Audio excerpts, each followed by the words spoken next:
Mais ça veut dire qu'il y a deux éléments aussi fondamentaux dans ce type de projet. C'est d'abord l'adhésion des populations et la perspective de développement durable. C'est ça qui est au cœur du projet. Tout à fait.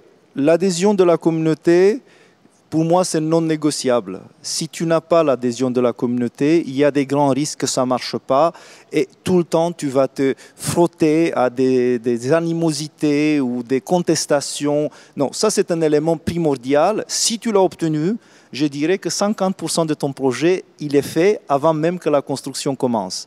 Après, l'idée de la soutenabilité.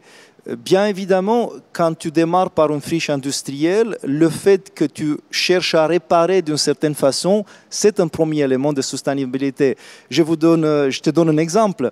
On a fait encore beaucoup de démolitions sur tout ce qui était infrastructure souterraine, reste des fondations, etc. On n'a jamais sorti un seul camion de débris de ce chantier qui était gigantesque. On a tout réutilisé.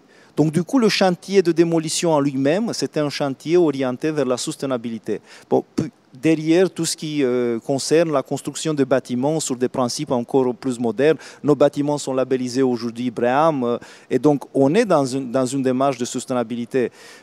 Et puis, dans les choses qui sont compliquées parfois dans les projets de grande taille, c'est le timing et le phasage.